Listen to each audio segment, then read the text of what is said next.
Pada kesempatan kali ini, mari kita merenungkan bersama kisah sakaratul maut Rasulullah Shallallahu Alaihi Wasallam, di mana beliau tetap mengingat dan mendoakan umatnya meskipun dalam kondisi yang sangat berat. Sebelum lanjut ke pembahasan, jangan lupa untuk like, komentar, share, dan subscribe channel ini agar makin berkembang. Terima kasih yang sudah subscribe, semoga kita bisa meninggal dalam keadaan husnul khotimah.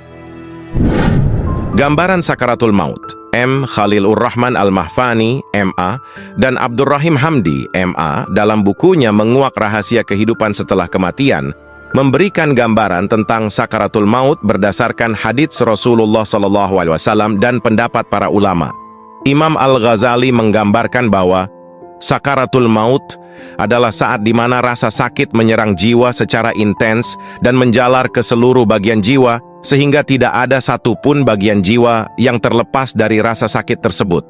Misalnya, jika kita tertusuk duri, rasa sakitnya hanya terasa pada bagian tubuh yang tertusuk duri tersebut. Di sisi lain, pengaruh luka bakar lebih luas karena api menyebar ke bagian tubuh lainnya, sehingga tidak ada bagian dalam ataupun luar yang terhindar dari terbakar. Dan efek terbakarnya kulit dapat dirasakan oleh organ-organ yang berada di dalam daging. Sedangkan luka tersayat pisau hanya akan mempengaruhi bagian tubuh yang terkena sayatan. Namun rasa sakit yang disebabkan oleh luka tersayat pisau lebih ringan daripada luka bakar. Selama sakaratul maut, rasa sakit yang dirasakan menusuk jiwa dan menyebar ke seluruh anggota tubuh, sehingga orang yang sedang mengalami sakaratul maut merasakan organ-organ tubuhnya ditarik dan dicabut dari ujung kaki hingga ke kepala. Maka, bagaimana rasa sakit dan penderitaan seorang yang mengalaminya? Jika kita tertusuk duri, tersayat pisau, atau terbakar api, kita masih dapat berteriak, berlari, atau melompat-lompat untuk mengurangi rasa sakit. Hal ini memungkinkan karena masih ada tenaga pada kaki dan anggota tubuh lainnya.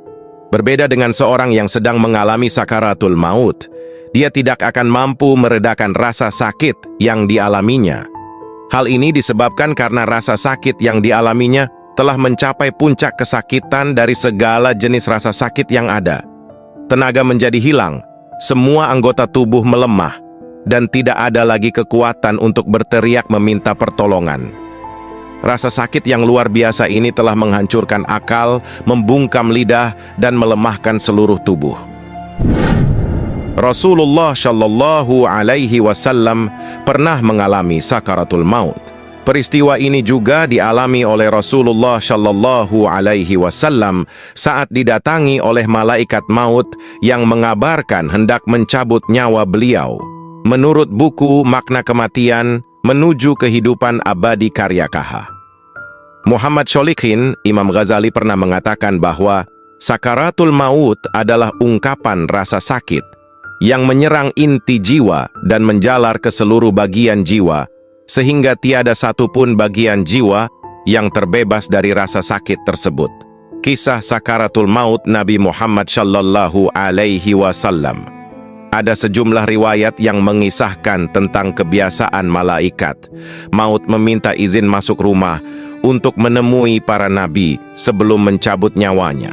Salah satunya kepada Nabi Muhammad Shallallahu Alaihi Wasallam. Kisah perjumpaan malaikat maut dengan Rasulullah Shallallahu Alaihi Wasallam ini diceritakan oleh guru besar Universitas Al-Azhar Kairo, Mustafa Murad, dalam buku Dialog Malaikat Maut dengan Para Nabi, yang bersandar pada hadits riwayat dari Aisyah. Ada yang menyebut Rasulullah Shallallahu Alaihi Wasallam sedang bersama Aisyah. Ada pula yang menyebut beliau bersama Ali bin Abi Thalib di ujung ajalnya. Malaikat maut meminta izin masuk di depan pintu. Lalu malaikat Jibril berkata, "Wahai Muhammad, itu malaikat maut. Ia meminta izin masuk menemuimu. Ia tidak pernah meminta izin masuk kepada manusia sebelumnya. Dan ia tidak akan meminta izin masuk kepada seorang manusia pun setelah ini." Beliau bersabda, "Izinkanlah ia masuk." Maka Malaikat maut pun masuk dan duduk di hadapan Nabi Muhammad sallallahu alaihi wasallam lalu berkata, "Sesungguhnya Allah mengutusku untuk menemuimu dan memerintahkanku untuk mematuhimu. Jika engkau memerintahkanku mencabut nyawamu, maka akan kucabut. Jika engkau tidak suka, maka akan kutinggalkan." Beliau bertanya, "Engkau akan melakukannya, wahai malaikat maut?" Malaikat maut menjawab, "Ya, itulah yang diperintahkan kepadaku." Jibril kemudian mengatakan kepada Nabi Muhammad sallallahu alaihi wasallam, "Sesungguhnya Allah telah rindu bertemu denganmu." Rasulullah sallallahu alaihi wasallam pun bersabda, "Segera lakukanlah apa yang diperintahkan kepadamu." Sementara itu, dalam kisah lainnya, dikutip dari buku kisah-kisah Islami Inspiratif for Kids, tulisan A. Septiani. Kisah ini dapat diketahui saat ada yang bertamu ke kediaman Rasulullah sallallahu alaihi wasallam. Tapi Fatimah, putri Nabi, tidak mengetahui siapa dia. "Aku mohon maaf, tapi aku tidak bisa membiarkanmu masuk, karena ayahku sedang demam," kata Fatimah sambil menutup pintu. Fatimah segera mendekati ayahnya, dan Rasulullah sallallahu alaihi wasallam bertanya, "Wahai anakku, siapa tamu itu?" Fatimah menjawab dengan lembut, "Aku tidak tahu, ayah, tapi sepertinya ini pertama kalinya aku bertemu dengannya." Rasulullah sallallahu alaihi wasallam menatap putri tercintanya dengan tatapan yang menggetarkan. Beliau berkata, "Wahai anakku, ketahuilah bahwa orang yang kamu lihat adalah yang mengakhiri kenikmatan sesaat. Dia yang memisahkan pertemuan di dunia. Dia adalah malaikat maut." Mendengar itu, Fatimah tidak bisa menahan tangisnya. Kemudian, malaikat maut mendekati Rasulullah sallallahu alaihi wasallam. Karena Rasulullah menanyakan keberadaan malaikat Jibril, malaikat maut memanggil malaikat Jibril untuk menemani Rasulullah sallallahu alaihi wasallam. Rasulullah sallallahu alaihi wasallam bertanya, "Wahai Jibril, katakan padaku apa hakku di hadapan Allah Subhanahu wa Ta'ala?" Malaikat Jibril menjawab, "Wahai Rasulullah, pintu-pintu langit akan terbuka, dan para malaikat sudah menantikanmu di sana. Semua pintu surga telah terbuka lebar menantikan kedatanganmu." Meskipun mendengar kabar gembira dari malaikat Jibril, Rasulullah Shallallahu Alaihi Wasallam masih terlihat cemas. Melihat kecemasan Rasulullah Shallallahu Alaihi Wasallam, malaikat Jibril bertanya, "Mengapa engkau masih cemas seperti itu? Apakah engkau tidak bahagia mendengar kabar ini, ya Rasulullah?" Rasulullah Shallallahu Alaihi Wasallam kembali bertanya, "Beritahukanlah kepadaku, bagaimana nasib umatku kelak?" Malaikat Jibril menjawab, "Jangan khawatirkan nasib umatmu, ya Rasulullah.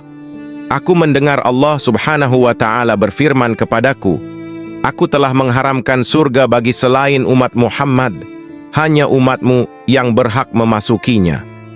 Rasulullah Shallallahu Alaihi Wasallam merasa sedikit tenang. Tak terasa, saat-saat kepergian sang Rasul semakin dekat, malaikat Israel terlihat sedang menjalankan tugasnya. Perlahan-lahan, ruh Nabi Muhammad Shallallahu Alaihi Wasallam diambil. Tubuh Rasulullah basah karena keringat. Urat-uratnya tampak tegang. Sambil merasakan rasa sakit, Rasulullah Shallallahu Alaihi Wasallam berkata, "Wahai Jibril, betapa sakitnya sakaratul maut ini." Melihat Rasulullah Shallallahu Alaihi Wasallam dalam kesakitan, malaikat Jibril hanya bisa memalingkan wajahnya. Ia tidak tega melihat Rasulullah Shallallahu Alaihi Wasallam dalam penderitaan seperti itu. "Wahai malaikat Jibril, apakah engkau merasa jijik melihatku sehingga kau memalingkan wajahmu?" tanya Rasulullah Shallallahu Alaihi Wasallam. Malaikat Jibril menjawab, "Siapakah yang akan tega melihat kekasih Allah menghadapi ajalnya?" Dikutip dari kitab Maraqi Al-Ubudiyah, karya Syekh Nawawi Al-Bantani, hingga di saat menjelang akhir hayatnya, sang penghulu Rasul itu tetap memikirkan nasib umatnya. Bahkan ketika merasakan dahsyatnya rasa sakit sakaratul maut, Rasulullah masih sempat berdoa untuk keselamatan umatnya. "Ya Allah, dahsyat sekali maut ini. timpakan saja semua siksa maut ini kepadaku. Jangan timpakan kepada umatku. Doa Nabi Muhammad sallallahu alaihi wasallam. Tubuh Rasulullah sallallahu alaihi wasallam semakin dingin. Bibirnya bergetar seolah ingin mengucapkan sesuatu. Ali bin Abi Thalib mendekati beliau dan Rasulullah sallallahu alaihi wasallam berbisik, "Jagalah salat dan jagalah orang lemah di antara kalian." Tangisan terdengar di sekeliling dan Fatimah menutup wajahnya dengan tangannya. Ali bin Abi Thalib mendekatkan telinganya ke bibir Rasulullah sallallahu alaihi wasallam dan beliau berbisik, "Ummati, ummati, ummati," yang artinya umatku, umatku, umatku. Rasulullah sallallahu alaihi wasallam pun wafat pada Senin, 12 Rabiul Awal, tahun 11 Hijriah. Duka itu menyelimuti umat Islam di Madinah hingga kesedihan mendalam bagi para sahabat seperti Umar bin Khattab dan Abu Bakar Asy-Siddiq. Dengan demikian, kita telah mengambil pelajaran berharga dari kisah sakaratul maut Rasulullah sallallahu alaihi wasallam yang penuh hikmah. Terima kasih telah menyaksikan video ini. Wassalamualaikum warahmatullahi wabarakatuh.